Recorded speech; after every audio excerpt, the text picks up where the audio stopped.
अनंत चतुर्दशी व्रत कथा जिसको सुनने से अनंत फल की प्राप्ति होती है। अनंत चतुर्दशी का व्रत भाद्रपद माह के शुक्ल पक्ष की चतुर्दशी तिथि को रखा जाता है। मान्यता है कि अनंत चतुर्दशी का व्रत रखकर विधि विधान से भगवान श्रीहरि की पूजा करने से 14 वर्षों तक अनंत फल की प्राप्ति होती है। गणेश चतुर्थी के 10वें दिन यानी अनंत चतुर्दशी को गणपति विसर्जन भी होता है। महाभारत काल में पांडव भाइयों ने अनंत चतुर्दशी के व्रत के प्रताप से अपना खोया हुआ राजपाट पुनः प्राप्त किया था। आइए श्रवण करते हैं अनंत चतुर्दशी की पौराणिक कथा, जिसे स्वयं भगवान श्री कृष्ण ने युधिष्ठिर को सुनाया था।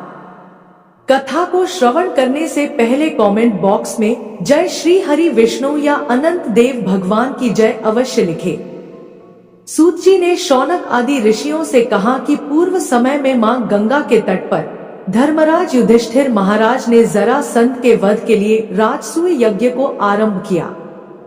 युधिष्ठिर ने भगवान श्री कृष्ण के साथ भीमसेन, अर्जुन आदि भाइयों के साथ अनेक रत्नों से शोभित मोती जड़ी हुई स्वर्ग के तुल्य बड़ी विशाल यज्ञशाला बनवाई और उसके लिए सब राजाओं को अनेक प्रकार से जीत कर ले आए।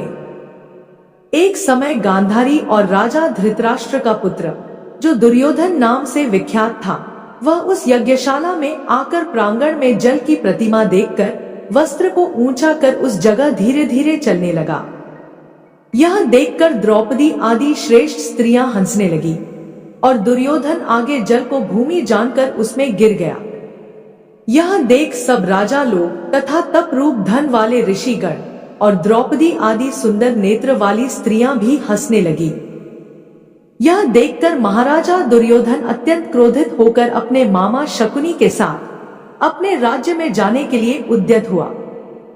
उस समय शकुनी ने अत्यंत मधुर वचन से कहा कि हे राजन, आगे बहुत कार्य करना है, इसलिए आप महाक्रोध का त्याग करें। हे राजेंद्र, यज्ञशाला से अपने घर जाने के लिए उठिए। तब ऐसा ही सही कहकर दुर्योधन यज्ञशाला से घर चला आया। सब राजा गण भी यज्ञशाला से अपने अपने राज्यों में चले गए। तदनंतर दुर्योधन ने राजाओं के साथ दहली यानी हस्तिनापुर जाकर राजा पांडु के श्रेष्ठ पुत्र युधिष्ठिर, भीमसेन, अर्जुन आदि को बुलाकर अपने राज्य में प्रसन्न होकर जुआ खेलने लगा। उस जुए में छल से दुर्योधन ने पांडवों का संपूर्ण धन और राज्य आदि जीत लिया। तदनंतर भ्राता सहित युधिष्ठिर महान विपत्तियों को प्राप्त हो जंगलों के बीच वंचर जो भिलाद है उनके सदृश रहने लगे। पांडवों के इस समाचार को सुनकर श्री कृष्ण वहां गए। सूत जी ने शौनक आदि ऋषियों से कहा कि दुख से अत्यंत दुर्बल पांडव लोग वन में रहते हैं। महात्मा श्री कृष्ण को देखकर क्रम से पूजन आदि और प्रणाम कर राजा युधिष्ठिर बोले कि हे प्रभु, भाइयों सहित हमको यह दारुण दुख प्राप्त हुआ है। इस दुख रूपी सागर से हम कैसे छुटकारा पाएंगे, सो कहिए। हम कौन से उत्तम देवता का पूजन करें अथवा कौन सा व्रत करें जिससे हमें राज्य मिले? हमारा हित तो आप ही की कृपा से होगा। ऐसा सुनकर भगवान श्री कृष्ण बोले कि हे युधिष्ठिर, पुरुषों और स्त्रियों के समस्त पापों को नष्ट करने वाला अत्यंत उत्तम एक अनंत नामक व्रत है, जो भाद्रपद मास में शुक्ल पक्ष की चतुर्दशी तिथि को होता है। उस व्रत के अनुष्ठान मात्र से संपूर्ण पापों का नाश हो जाता है। ऐसा सुनकर राजा युधिष्ठिर ने कहा कि हे वासुदेव, आपने जो अनंत व्रत कहा वह क्या शेषनाग का अथवा अनंत नाम के नक्षत्र का व्रत है, या अनंत परब्रह्म का यह व्रत है? हे केशव, यह अनंत किस देवता का नाम है? वह सत्य सत्य कहिए। युधिष्ठिर की बात सुनकर श्री कृष्ण भगवान बोले कि हे धर्मराज, अनंत हमारा ही नाम है, इसे हमारा ही स्वरूप जानो।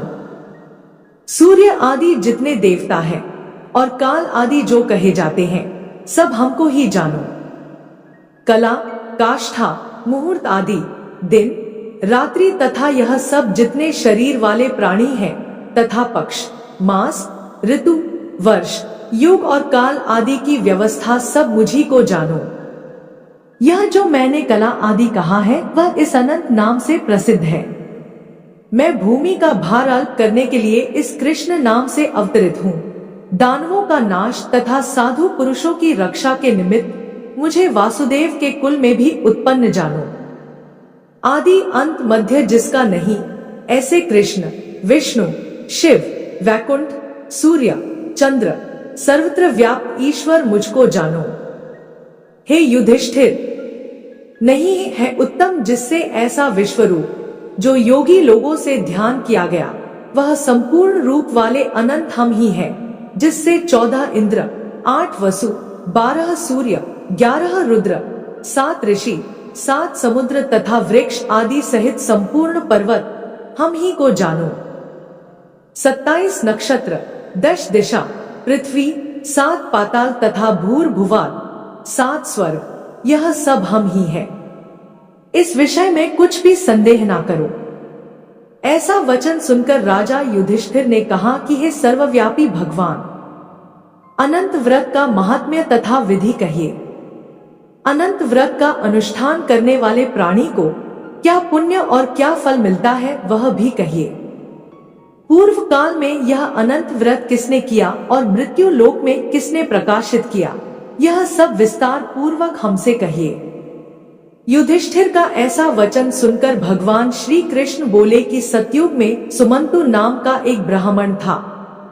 उसने वशिष्ठ गोत्र में उत्पन्न सुंदर दीक्षा नाम की भृगु ऋषि की कन्या के साथ वेदोक्त विधि से विवाह किया। हे राजन, दीक्षा नाम की स्त्री से समय पाकर अनेक सुंदर लक्षणों से युक्त एक कन्या उत्पन्न हुई। वह शीला नाम की अत्यंत सुशीला कन्या पिता के घर बढ़ने लगी। उसकी पतिव्रता माता काल ज्वर के दाह से दुखी हो नदी के जल में प्राण त्याग कर स्वर्ग को चली गई। तदनंतर उस सुमंतु नामक ब्राह्मण ने धर्म नाम की एक दुखशील नाम की कन्या से विधि विधान पूर्वक विवाह किया। वह स्त्री नाम के ही सदृश दुष्ट स्वभाव, कर्कश वचन बोलने वाली और बड़ी प्रचंड थी। वह शीला नाम की कन्या पिता के घर गृह कार्य करने में बड़ी चतुर थी। वह आंगन, बाहर, दरवाजे के ऊपर और देहली के ऊपर स्वस्तिक, शंख, कमल के नीले, सफेद और काले अनेक प्रकार के चिन्हों को लिखकर देखा करती थी। इसके अनंतर इसी तरह बहुत दिन बीतने पर कुमारावस्था में प्राप्त वह शीला पिता के घर में बड़ी मंगल देने वाली हुई। उसको देखकर पिता सोचने लगा कि हम यह कन्या पृथ्वी पर किस गुणवान वर को दें। ऐसा विचार कर वे दुखी हुए। उसी समय उत्तम वेद वेदांग जानने वाले कौंडिन्य नाम के मुनि कन्या के लिए आए। वे मुनि बोले कि तुम्हारी गुण युक्ता कन्या से मैं विवाह करना चाहता हूँ। ऐसा सुनकर पिता ने शुभ दिन में ब्राह्मणों में इंद्र तुल्य कौंडिन्य मुनि को अपनी कन्या दे दी। श्री कृष्ण ने कहा कि हे धर्मराज, सुमंतु ने वेद विधि से उसका विवाह कर दिया। उस समय वहां पर स्त्रियां गीत गाने लगी और ब्राह्मण लोग स्वस्ति वाचन करने लगे और बंदी जयघोष करने लगे। इसी प्रकार विवाह कर सुमंतु ब्राह्मण अपनी कर्कशा स्त्री से बोला कि दामाद के संतोष के लिए कुछ द्रव्य आदि दहेज में देना चाहिए। ऐसा सुनकर वह कर्कशा क्रोध से घर की शोभा बिगाड़कर संपूर्ण द्रव्य आदि एक पेटी में अच्छी तरह बंद कर दामाद से बोली कि आप अपने घर जाइए, हमारे घर में कुछ भी द्रव्य नहीं है। यदि विश्वास ना हो तो देख लीजिए। भगवान श्री कृष्ण ने राजा युधिष्ठिर से आगे कहा कि हे पार्थ, ऐसा सुनकर वे मुनि उदास हुए और वह कन्या भोजन से बचे हुए अन्न आदि को मार्ग में खर्च कर दी गई। कौंडिन्य मुनि भी इस सुमंतु की कन्या शीला को बैलगाड़ी पर बैठाकर स्नेह स्नेह चलने लगे।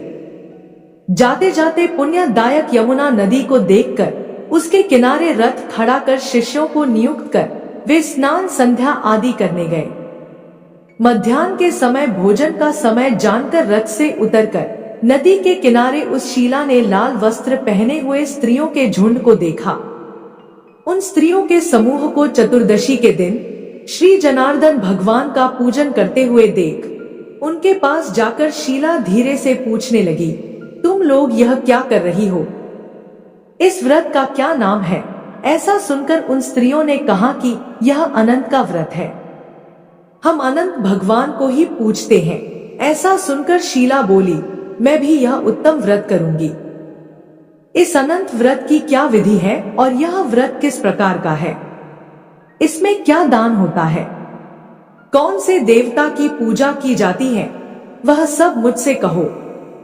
ऐसा सुनकर वे स्त्रियां बोली, हैं शीले, उत्तम अन्न को प्रस्थ मात्र यानी एक शेर लेकर मालपुआ आदि पकवान बनाकर आधा ब्राह्मण को देवे और आधा स्वयं भोजन करें। फिर यथाशक्ति के अनुसार दक्षिणा दें और यह व्रत नदी के तीर पर करें तथा भगवान श्री हरि की कथा सुने। कुशा के शेष नाग को बनाकर बांस के पात्र में रखकर फिर स्नान कराकर मंडप के भीतर भगवान का विधि विधान से पूजन करें। चंदन, पुष्प, धूप, दीप और अनेक प्रकार के नैवेद्य आदि में मिष्ठान सहित रखें। उनके आगे मजबूत सूत का डोरा केसर रंग में रंग कर 14 गांठ देकर बाएं हाथ में बांधे। प्रथम यह स्मरण करें कि हे वासुदेव, नहीं है अंत जिसका, ऐसे संसार रूपी महासागर में डूबे हुए मेरी अच्छी तरह उद्धार करो और अपने अनंत रूप में लीन करो।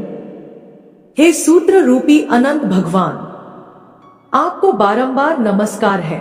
ऐसा स्मरण कर सूत्र रूपी अनंत भगवान को बाएं हाथ में बांधकर स्वस्थ चित्त हो भोजन करें।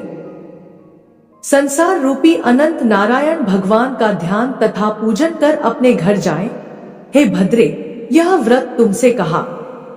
भगवान श्री कृष्ण युधिष्ठिर से बोले कि हे राजन, प्रसन्न चित्त मन से ऐसा व्रत विधान सुनकर वह शीला भी सुंदर डोरे को हाथ में बांधकर व्रत करने लगी।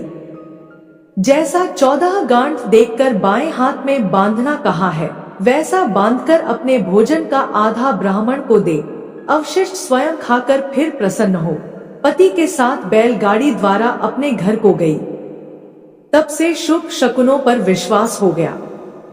वह अनंत व्रत करने से गोधन और धन धान्य आदि से भरपूर घर हो गया। वह सोने में ग्रथित माणिक्य और मोतियों के हारों से भूषित और अतिथि पूजन में सदैव व्याकुल रहती थी। सुख से रहकर वह मणि युक्त करधनी तथा मोतियों की मालाओं से अलंकृत घर में पति के साथ उत्तम वस्त्र पहनकर सावित्री के समान शोभित होने लगी। एक दिन पति ने बैठी हुई शीला के हाथ में बंधा सुंदर डोरा देखा और शीला से बोला कि हे शीला, डोरा क्या तूने मुझे वश में करने के लिए बांधा है? इसका कारण कहो। ऐसा सुनकर वह शीला बोली, जिसके प्रसाद से संपूर्ण धन धान्य संपत्ति मनुष्य को मिलती है, वही यह अनंत हमने धारण किया है। भगवान श्री कृष्ण ने कहा कि लक्ष्मी के मद में अंधा होकर शीला के ब्राह्मण पति ने शीला के वचन को सुनकर उसके बाह के डोरे को जल्दी से तोड़ दिया और अनंत कौन है ऐसा कहते हुए पाप कर्म करते हुए मूर्ख ने डोरा अग्नि की ज्वाला में डाल दिया। उधर शीला व्याकुल होकर हाहाकार करती हुई दौड़ी। उसने डोरे को लेकर दूध में डाल दिया। इस पाप कर्म से उसकी वह लक्ष्मी नष्ट होने लगी। गौ आदि चोर ले गए, घर में आग लग गई, सब धन नष्ट हो गया। जिस तरह से धन आया था उसी तरह फिर चला गया। इसी तरह कुटुंब में भी कलह होने लगी, भाइयों में लड़ाई होने लगी। अनंत को फेंकने के पाप से उसके घर में दरिद्रता घुस गई। भगवान श्री कृष्ण ने आगे युधिष्ठिर से कहा कि हे युधिष्ठिर, उसके साथ संसार में कोई बातचीत नहीं करता था।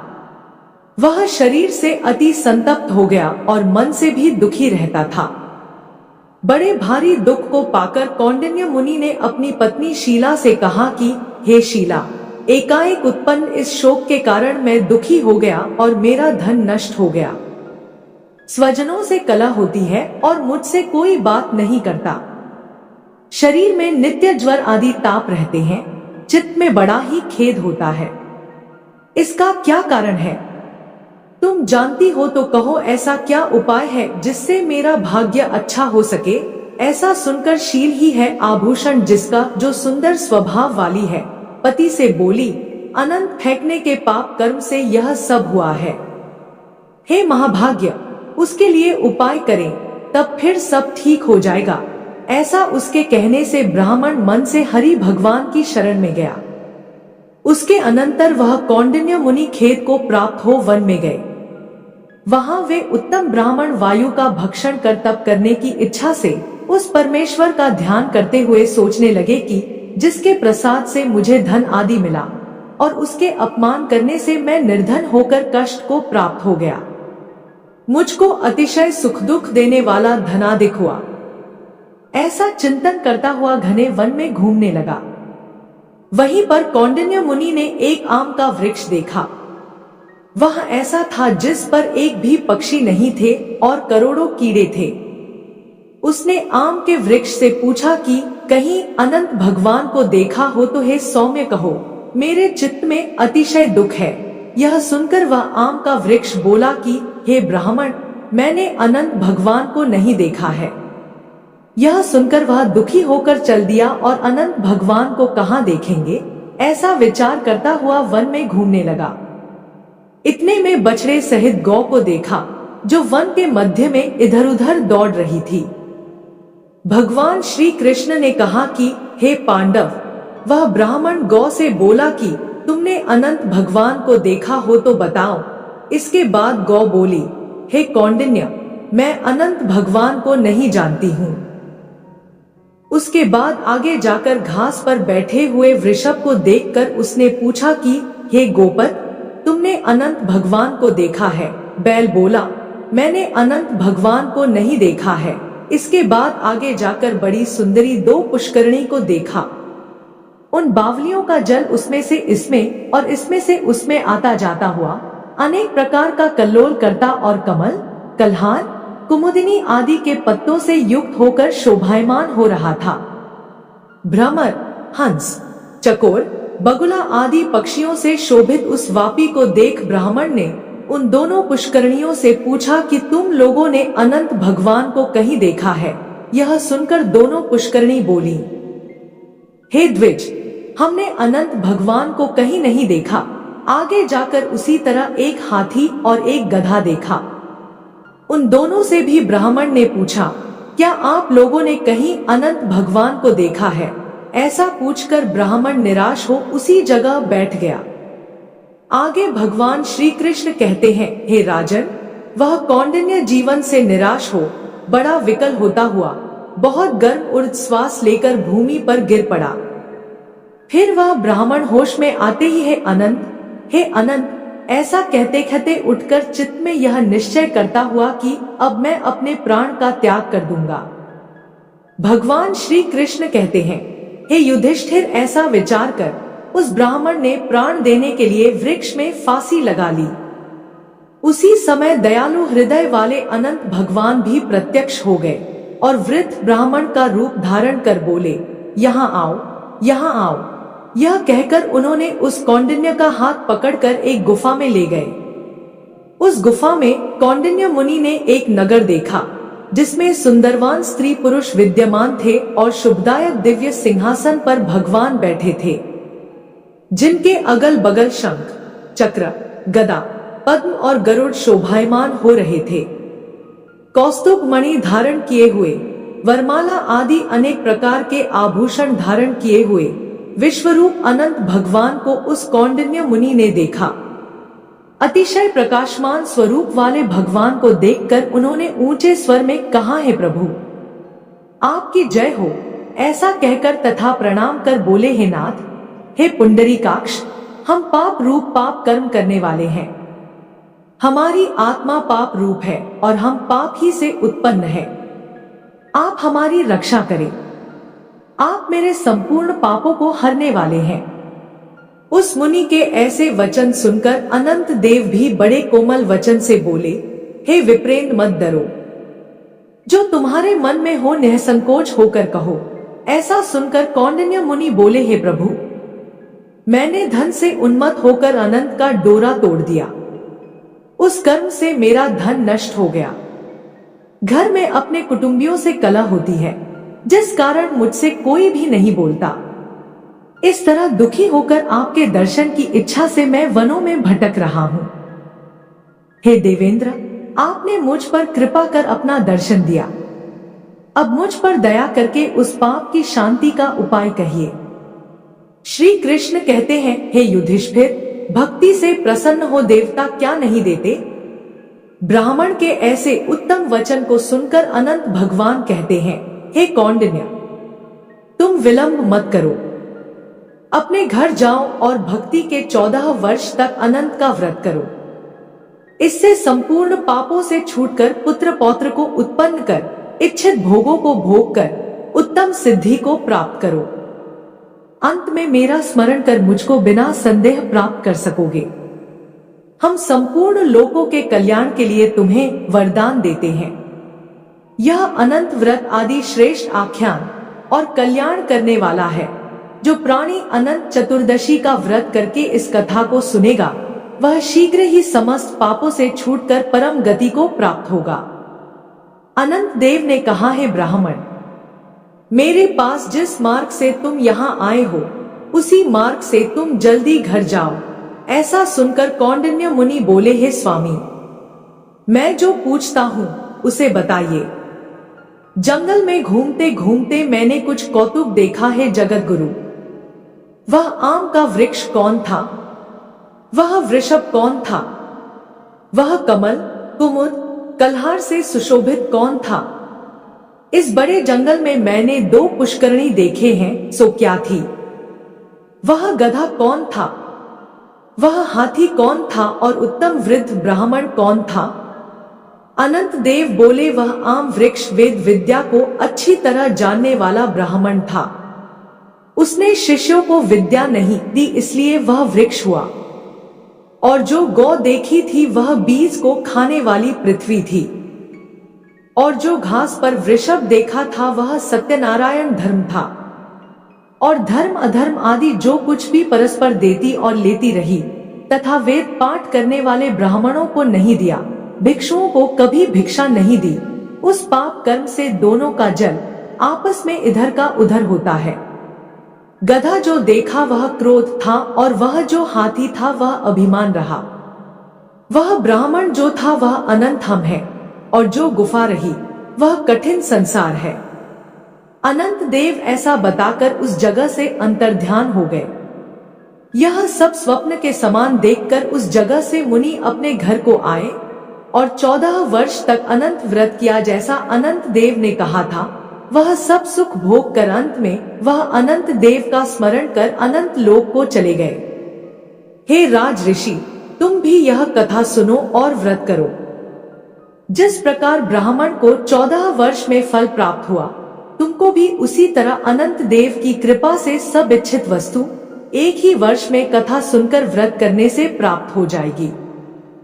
हे राजन, व्रतों में उत्तम व्रत मैंने कहा, जिसको सुनकर सभी प्राणी सब पापों से छूट जाते हैं, अर्थात मुक्त हो जाते हैं। इसमें संदेह नहीं है और हरि चरणों को प्राप्त होते हैं। हे गुरुकुल में उत्पन्न युधिष्ठिर, जो शुद्ध विचार करने वाले प्राणी संसार रूपी गुफा में सुख से फिरने की इच्छा करते हैं, वे तीनों लोकों के स्वामी अनंत देव का पूजन कर डोरे को दाहिने हाथ में बांधते हैं। बोलिए श्री अनंत देव भगवान की जय।